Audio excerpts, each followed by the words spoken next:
So people still want to fuck with Trump because they feel like the economy is good, the GDP is growing, but yet the Wall Street, the Dow went down like about 400 points. Well, I don't think you should base anything on the stock market because that's for how many people buy in or buy into the stock market except rich people. Right. The regular people don't even have 401ks. Exactly. So they're not really affected by that. Right. So, but they want to go by that, which has two of that has nothing to do with each other, about how the economy is going to where your GDP is growing, and all of the shit that he wants to do with the tariffs and all the shit, right? But as you look at the economy now, the economy has been slowing down. It's only been they only got maybe 150,000 jobs for the last month. Now, do you believe the economy was started by Obama and Trump is riding the coattails of what Obama has already established? I feel like they're still going around the same formula that Obama had put out there, but they're not saying that. You got to understand that, when we left, when Obama left in 2000, of course, 17, when he got Trump got inaugurated in 2017, it was good. The unemployment rate was down. Yeah. But you also got to realize where that stems from, right? All the way from Bush, right? So when Obama was elected in 2008, in 2009, 2010, the economy was shit. My God, we were in the shithole. Right, because of what Bush did. Right, and he had to pull. I mean, think of what Obama had to do. He had to save our car industry, auto industry. We were almost in a recession. Yeah. He had to bail us out of a lot of things. If I had told you 8 years ago that America would reverse a Great Recession, reboot our auto industry, and unleash the longest stretch of job creation in our history,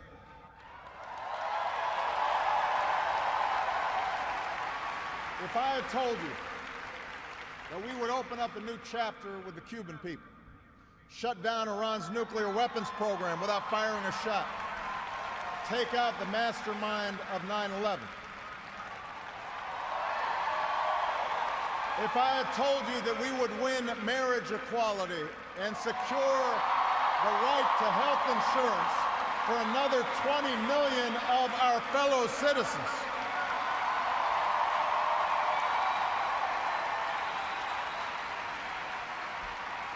if I had told you all that, you might have said our sights were set a little too high.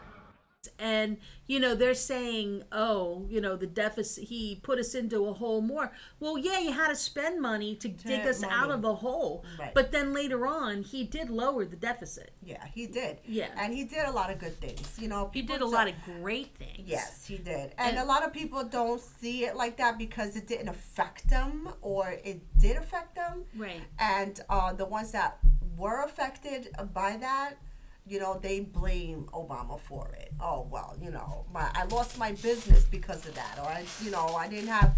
So they have this, anger towards Obama because of they didn't get what they supposedly, get from Obama. But then later on, when that economy started to grow, when the unemployment started to go down, when they were producing more jobs. And the reason why he was producing more jobs, it was because it had to do with the environment. It had to do with growing jobs for scientists, for climate change. There were more technical jobs out there for like solar energy, right? Like the infrastructure. And there was a time that they were pushing a lot of solar panels for homeowners, to save, and the windmills. Look what he's saying about the windmills. The windmills going to cause you cancer. What about when the wind stops? Where does he get this shit from? Oh my God! Hillary wanted to put up wind. If you have a windmill anywhere near your house, congratulations. Your house just went down 75% in value. And they say the noise causes cancer. You tell me that one, okay? You know, the thing makes it so... And of course, it's like a graveyard for birds. If you love birds, you'd never want to walk under a windmill because it's a very sad, sad sight. It's like a cemetery. We put a little statue for the poor birds. It's true. You know, in California, if you shoot a bald eagle, they put you in jail for 5 years. And yet the windmills wipe them all out. It's true. They wipe them out. It's terrible. You know, That had me cracking up. They even made a commercial. BP made a commercial about that. He did? So in case the wind stops blowing and you see the windmill stop, I have to look that up. Maybe we can show that. Yes, it was hilarious. I'm like, this is, you know, I tell you, I look at, I hear Jimmy Fallon, Stephen Colbert. And, they're great, right? Yes, they're amazing, and I you know, and you need humor in these type of things, you know, because it's so, you know, somber and daunting and so depressing. Well, let's get to now today, and we've went over a lot of stuff that, you know, from the beginning of time when Trump was in office, and I know we've missed a shitload of stuff, but it's a lot to keep up with. you can't. But what's happening today, and I can tell you with me, like, I'll get up and I'll say, I'm not going to watch the news today. But no, you know, I'm not going to watch the news. I try that. And no, I do. I get through a day. A day? A day. Only a day. And let me tell you, before Trump was elected, I never was into politics at all. Well, I wasn't. I beg to differ. I always was, but well, not as strong as it is now. No. Yeah. And I mean, I would go vote. But I wasn't into like watching MSNBC News or, you know, any of that. Right. Today I'm like crazy with it because obsessed. I just think yes, that's the word. Obsessed. So, and I want to try to it's like having a drug addiction. You want to try to pull yourself back from it. So you say, okay, yes. I'm not going to watch the news today. And I do. I don't watch the news for a day. Congratulations, Kimber, because But then I turn it on the next day, and there's what like a storm. I know. What And you're like, well, we got A, B, and C going on now. Wait a minute. What There's two whistleblowers, not just one. Yeah. And it's depressing, Marcy. It's like it is. It's it like really is. the day that I don't watch the news, I catch up and I binge watch on Netflix but it's always like a criminal psychopath show. I know. Why? Like I mean, I'm stressed out enough. It's like, know. oh my God, you know, it's like. It's horrible. And it's because it's so much. And I feel like, what am I watching here? Am I watching the news? Am I watching the government? Or am I watching a reality show? Because I feel like the main characters in this government they're a bunch of characters. They're acting. If you look at their titles, acting senior, you know. Well, they're all acting now. Yeah, they're all acting. There is no cabinet left. You know, we replaced the whole cabinet.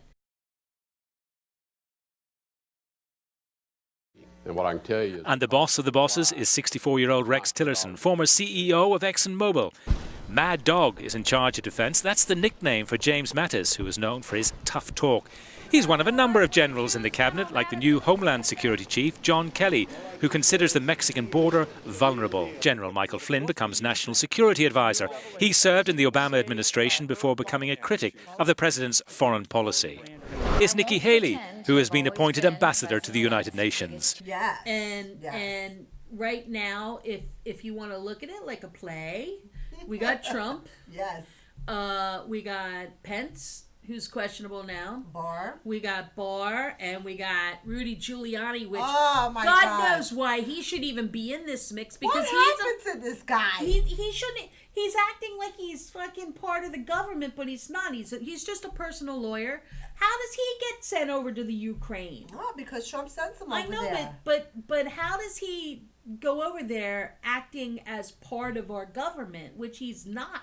He's not, but he feels like he is because in his mind. But isn't there a law against that? Yeah. Who? Who's against it? Nobody's against the it. the state or what's that? Like the Oh, you mean like the lawyers? You know, the ACLU or the OLC? I don't know. The abbreviations get me all messed up too in the head. You got like this and the AL. I always look it up. But the thing is I got to because I'm like, what? You what take is that? notes. Yeah, what is Taking it? notes. I came up with notes. Oh my God, but it's horrible. And Yeah. this guy, you know, he's just going out there. And don't you feel like when Rudy goes on TV, he just drains Trump even more? Like, he puts it out there. Well, Rudy's an idiot. If they issue a subpoena, that will be unprecedented in the sense that it's pretty clear that a president can't be subpoenaed to a criminal proceeding about him having something to do with paying some Stormy Daniels woman $130,000. I mean, which is going to turn out to be perfectly legal. That money was not campaign money. Sorry, I'm giving you a fact now that you don't know. It's not campaign money. No campaign finance violation. So they funneled it through the law firm. Funneled through the law firm, and the president repaid it. Well, somehow, North Korea, after he canceled the summit because they insulted the vice president, he said, well, we're not going to have a summit under those circumstances. Well, Kim Jong-un got back on his hands and knees and begged for it, which is exactly the position you want to put him in. Now, I don't really look at porn. Please get that down. I don't look at his three wives, right? Beautiful women, classy women, women of great substance. Stormy Daniels. And I don't even know why they let him talk. I know, Because I he would've digs fired him him a long deeper in the time. hole. Yes, he does. He really does. He does. And Trump is like, oh, that's my friend. Yeah. He's doing a great Well, job. it is like a mob boss mentality. Yes, it is. Thing. Especially but now the when he's really been- sad part about the whole thing is that I truly believe that Trump has some kind of mental illness going on. I believe so too. You know, because I am really afraid that he's just gonna have like snap. Go ahead, ask a But question. the question, sir, was what did you want President Zelensky to do about Vice President Biden and his son Hunter? Are you talking to me? Yeah, You it was haven't just a finished follow-up with of me? what I just asked you, Listen, sir. listen, you ready? We have the president of Finland. Ask him a question. I have one for him. I just wanted to follow up on the one that I asked you, which Did was you hear what me? did you want Did him you hear to me? Yes, Ask sir. him a question. I will, but I've given you a long answer. Ask this gentleman a question. Don't be rude. no, sir, I don't want to be rude. I just wanted you to have a chance to answer the question that I asked I've you. answered everything. It's a whole hoax. And you know who's playing into the hoax? People like you and the fake news media that we have in this country. And I say in many cases, the corrupt media, because you're corrupt. Much of the media in this country is not just fake, it's corrupt. One of these days, this is my worst fear, and I don't even want to put it out in the universe. I don't even want to think it. But my worst fear is that he snaps one day and he has the codes and he launches something. Oh my God! This you is know, the man that has the codes and, and the nucleus. and the people surrounding him just. I visualize it. They're all like taking him down. Yeah. You know, I mean, because I just feel like he's that nuts. But you know Do what? you? I really feel that he is. There's something really off on his mentality. But listen, if you look back on Trump's history, as far as the 70s, when his father was still alive, when he bought his first And building. there's another lie right there when he said that he was a self-made millionaire. Well, oh no. hell no! You know, I started off in Brooklyn. My father gave me a small loan of $1 million. I came into Manhattan, and I had to pay him back, and I had to pay him back with interest. But a New York Times investigation into the Trump family finances reveals that small loan of $1 million was actually closer to $60 million and never repaid. The Times article, 18 months in the making, coming in at more than 13,000 words. I've read shorter books. Offers an exhaustive look at the source of Donald Trump's wealth. It finds, quote, President Trump participated in dubious tax schemes during the 1990s, including instances of outright fraud that greatly increased the fortune he received from his parents.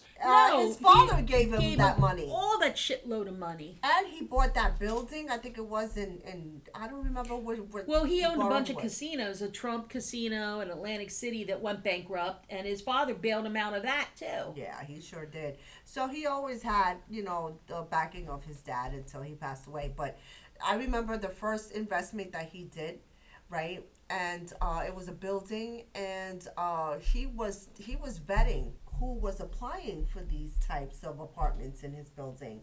And it was known that he had a couple of lawsuits because he was discriminating against Latinos and blacks. Yeah. So that goes to show you how far back this man's character goes, right? 14,000 apartments in 39 different buildings, all mostly white tenants. That is until the Department of Justice took notice in 1973 and slammed Donald Trump and his father Fred Trump with a lawsuit. Trump management was charged with discriminating against African Americans and breaking federal law. Up until now, well, they say that as you get older, you get worse. So I guess, so he's gotten really bad, you know? And well, I'll tell you the truth. I never liked the man from the beginning when, you know, I never actually knew much about Trump either until his reality show came out. Yeah. Oh, you mean The Apprentice? The Apprentice, yes. right. Yes. So I watched that show maybe 3 times. Me too. And I was so annoyed because he just annoyed me the way, like, and I didn't get why people looked up to him so much in business because of the way he talked, the way he acted, and the way he pitted these like participants against each other, and then he would ridicule them and belittle them in front of each other. Yes, I remember that. And I said, how can somebody watch this show? Because in real business, a boss does not do that. Right. You do not belittle an employee in front of another employee. Yeah, that's the worst thing. It's so embarrassing. That's a big no-no. Yeah, that's. And here, you know, people are saying this is the best thing ever. It's such a, and that was like a very scary thought for me because I'm thinking, how can people like this? Yeah. You know, because it's not really a good thing. Well, you got to look at who likes it. Well, I never knew who liked it. You got to see the people who likes that type of shit. The people who likes that type of shit, either miserable people or people that likes to start shit, or they're shitters, or they're ignorant. They just like to start shit. So that's... Hey, well, I got some shit that's pretty good. I think I have some papers with it, too. Oh, yeah, there you go. I might have a roll or two. A roll or two with his face on it, right?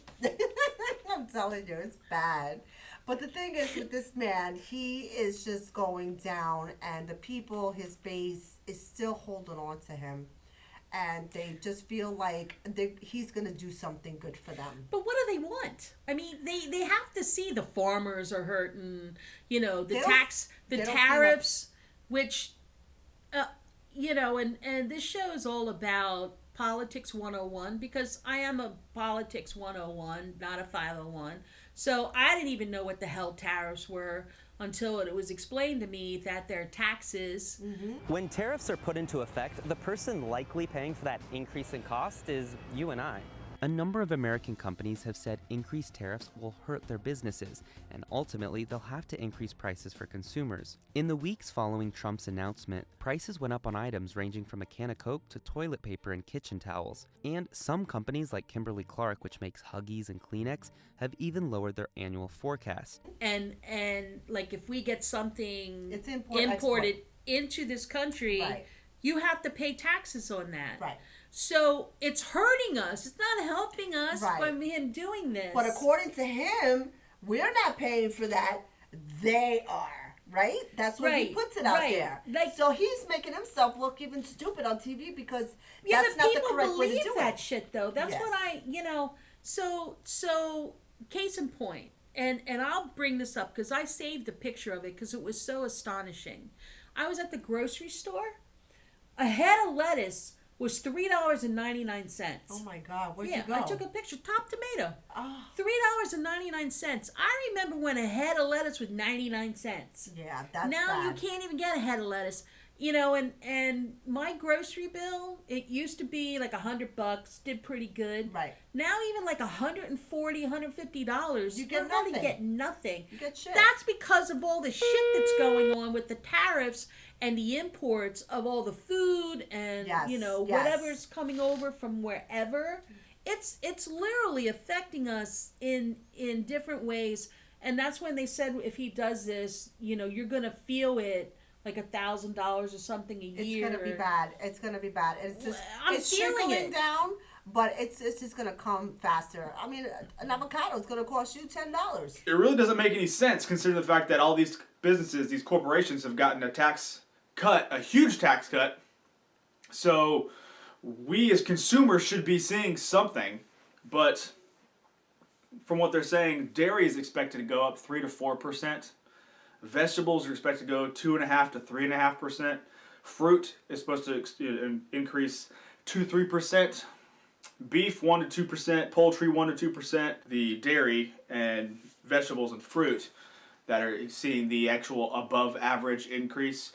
Obviously, the floods in Nebraska right now are not going to help out with food pricing because you know a lot of beef, you know, cow farms, all that stuff that's in Nebraska.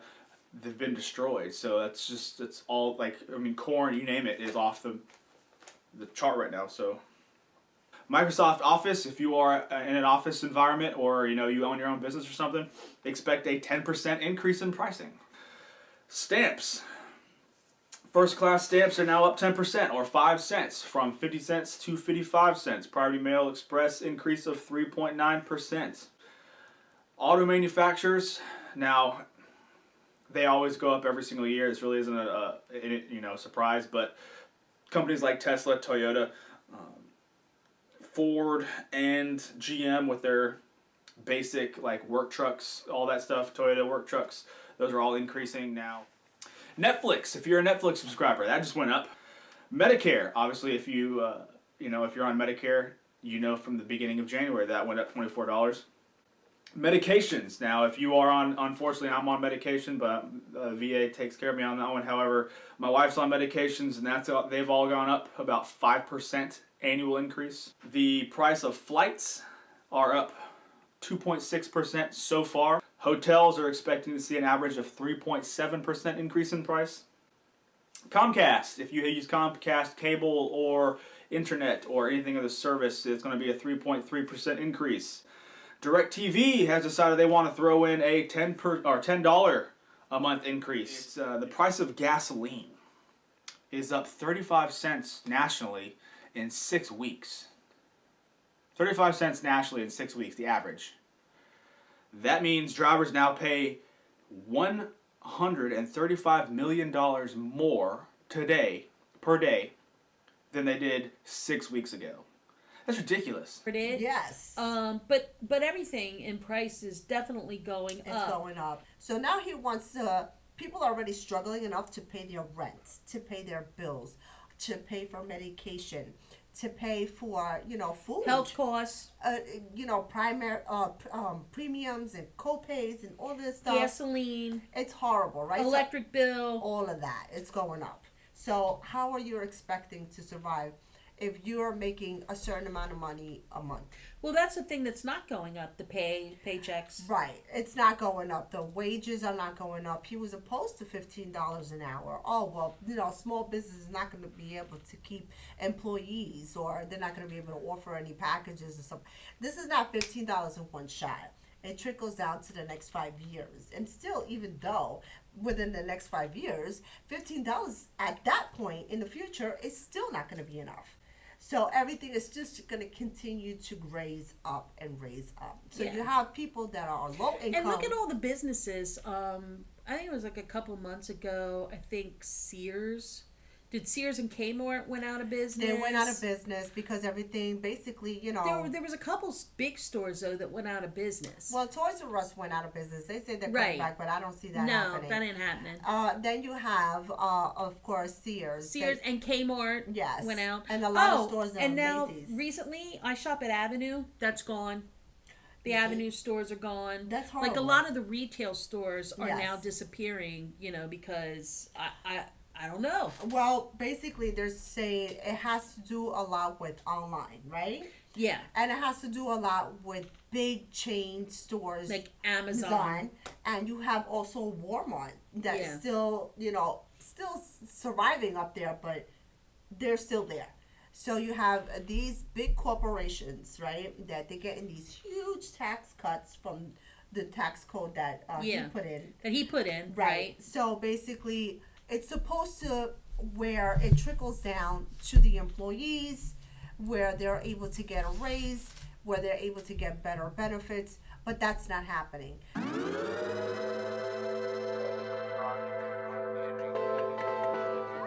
you go. He's coming in.